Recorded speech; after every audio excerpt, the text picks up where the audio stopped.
Hey friends, how you doing? Eric Ulis here. All right, I'm here to announce that during the first week of September 2024, there's going to be a brand new DB Cooper ground search that's going to be taking place very near Tina Bar, where a portion of DB Cooper's ransom was found in 1980. This is going to be a continuation of a search that I started last year, maybe 8 or 9 months ago. We're hoping to find something related to DB Cooper's jump, specifically the parachutes. The brother jumped with a couple of parachutes that have never been found. They're quite heavy, they're quite cumbersome. He didn't own them, so there's no reason to believe that he walked out of the area with the parachutes. It stands to reason that when he landed, he stashed them somewhere very near where he landed. Now, this is where I kind of differ from the official version of the drop zone. I firmly believe that DB Cooper actually jumped and landed much closer to the actual money find spot, probably within a mile of the actual money find spot, than the FBI believes. The FBI, of course, believes that he jumped about 15 miles away from where the money was found. The very big problem is they've never found anything in that area at all after 53 years to indicate that the guy was ever in that spot. So I think the money is a very big clue. I think that's the area that we need to be looking at. And how about I give you a little bit of a background here so you have a better idea, a more clear understanding of really what I'm talking about and the rationale here. So let me throw up a couple of images here. So, all right, this first image here, this yellow map, this famous yellow map, has a couple of things highlighted here. One of them is you'll note that there's a line that indicates the FBI flight path. Now this is the path that the FBI believes that the jet flew, that the jet was flying upon when DB Cooper jumped from the jet approximately 8:13 p.m. on November 24th, 1971. Obviously their search area is based upon that FBI flight path. Again, it's important to note that they've never found a single thing in that area to indicate that DB Cooper was ever in that area. Now, in addition to that, you'll see that I have what I call the Ulis flight path. This is a flight path that I've put together based upon a number of pieces of evidence, including my interviews with the air traffic controller, a gentleman named Cliff Ammerman, that night.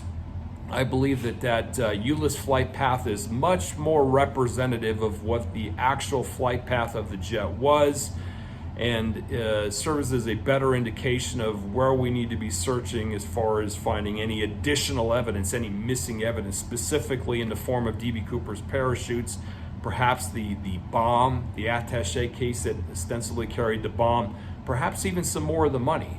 And if we could find anything like that at all, that could obviously go a long ways towards helping us identify who this guy actually was. So let me throw up another image here. I'm going to kind of zoom in on a portion of this image and kind of give you an idea of where my search is going to be taking place and why I believe that this is the area to look. So you notice there that on the right-hand side of the image, there's Vancouver Lake. And I've got basically my flight path, the Ulis flight path, coming down along sort of the northwestern edge of Vancouver Lake. Now, it's critically important to understand that a jet flying along that route there is actually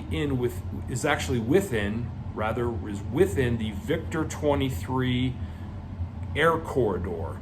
And why that's important is because Cliff Ammerman, the air traffic controller, insisted that as he was watching the jet fly south, that it did not leave the Victor 23 air corridor, which is a 10-mile wide air corridor. So indeed, the jet could have flown that path exactly as I have depicted there, and the jet would actually be within the Victor 23 air corridor. It'd be near the western edge of that air corridor. Now, if you time it out, and as the jet is flying near that sort of the bottom left-hand corner of the image here, it's about that point where the jet would have been at 8:13 p.m. and it's at about that point that DB Cooper would have actually jumped from the jet. Now the winds that night were heading in a northeasterly direction, northeasterly direction that night. So when he jumped, he would have drifted basically back up to the northeast. Now, I'm not saying it was precisely to the northeast. It may have been northeast, something along those lines. In fact, I actually suspect it was more of a northeast sort of trajectory that he started flying that night. But based upon our understanding of the wind speeds and everything that night and the direction of the wind and everything else, D.B. Cooper would have likely drifted anywhere between 1 mile and 4 miles once he actually pulled the parachute. And that's something that we'll never really know, because we just don't know how long the guy was in free fall before he actually pulled the ripcord and the canopy blossomed above him.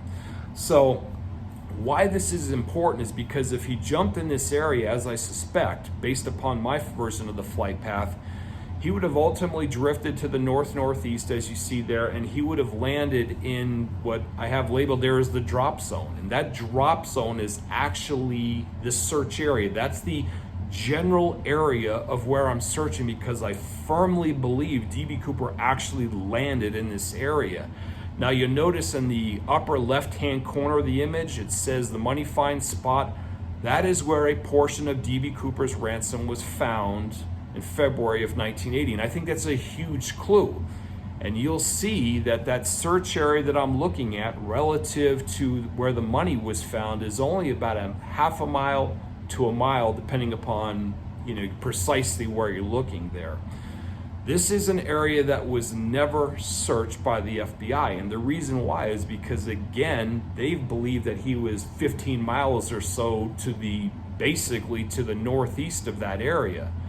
But I do believe that that is incorrect, and I believe that's why they never found anything in that area there. So that will give you an idea of the area that I'm searching, its relationship to the money find spot, and better yet, more importantly, why it is that I'm actually searching in that area there. So I'll be searching with a few other people, including one person who's going to be recording the search. So we'll have that on record, just in case we happen to find something there.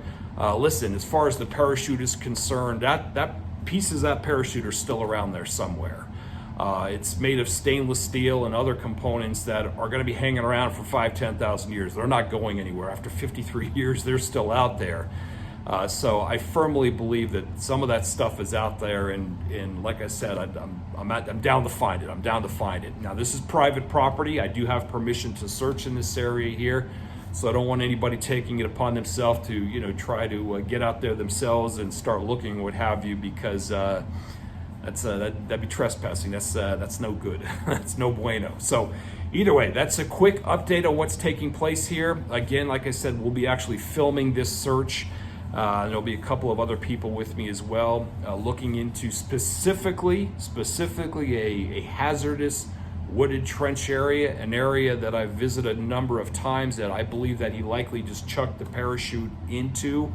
And I'm telling you, that's a very hazardous spot. A lot of blackberry sticker bushes in that area there, kind of a steep hill.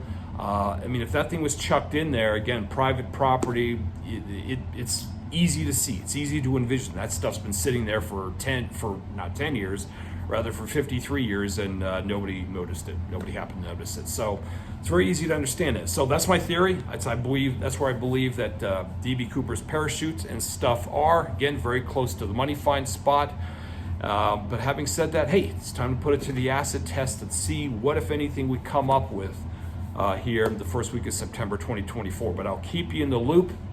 And like I said, I'll make sure that we get something up on the YouTube channel here related to the search once it takes place. I may even do a brief YouTube live actually as the search gets underway. So, but I'll keep you up to speed with that as well. So, any comments or questions? Feel free to shoot me an email, eric@ericulis.com. And until next time, folks, as always, cheers.